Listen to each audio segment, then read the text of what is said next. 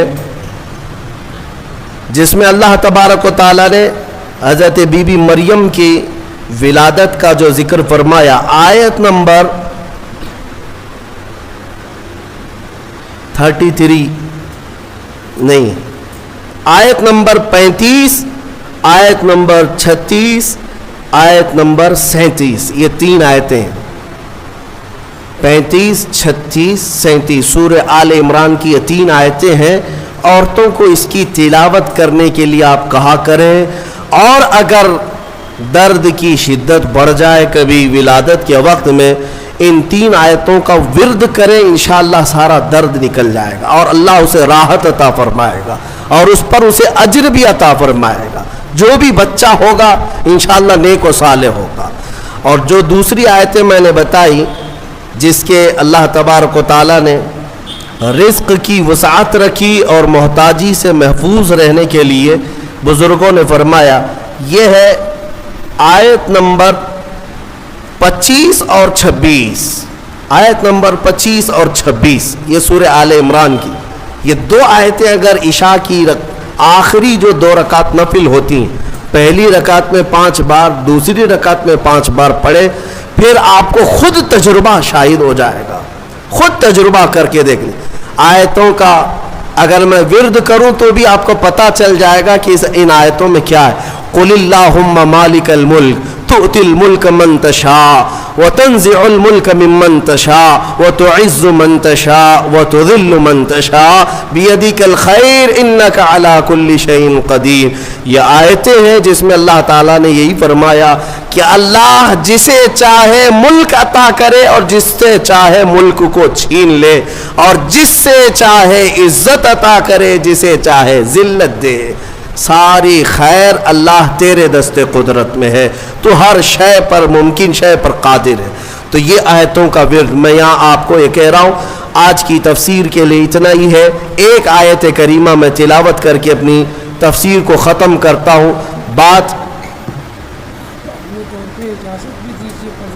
جی اجازت کے ساتھ میں یہ دے رہا ہوں جو مجھے میرے بزرگوں نے اجازت دیا ہے، اجازت کے ساتھ میں کہہ رہا ہوں تاکہ امت کو اس میں نفع ہو.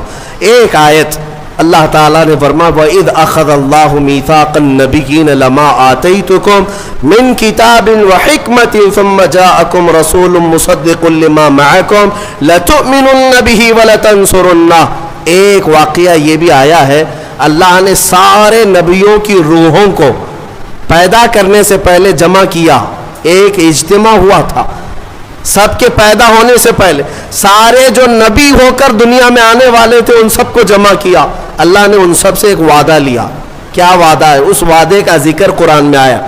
اللہ تعالیٰ فرماتا ہے تم سب کے سب اس بات کا وعدہ کرو کہ دنیا میں جاؤ گے، اگر تمہارے زمانے میں میرا محبوب رسول آ گیا تو تم سب کے سب اس پر ایمان لاؤ گے. وعدہ کس سے لیا جا رہا ہے؟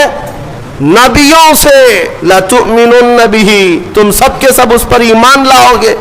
اور اتنا ہی نہیں بلکہ اس کی مدد بھی کرو گے، مدد بھی کرو گے. اور اتنے ہی پر کافی نہیں، اللہ نے پھر پوچھا کیا تم سب کو اس بات کا اقرار ہے؟ ساری روحوں نے کہا ہمیں اقرار ہے. اللہ فرماتا ہے ٹھیک ہے میں تمہارے ساتھ گواہ بن جاتا ہوں. میں انا معکم من الشاہدین، میں گواہ ہوں تمہارے ساتھ کہ رسول میرا آئے گا تو تم سب کے سب اس پر ایمان لاؤ گے. مجھے بتاؤ اے سنیوں، پھر میلاد مصطفیٰ کہتے کسے ہیں؟ میلاد کہتے کسے؟ رسول کے آنے کا ذکر کرنا اسی کو میلاد. اور میلاد کا ذکر کہاں ہو رہا ہے؟ ابھی دنیا آئی بھی نہیں.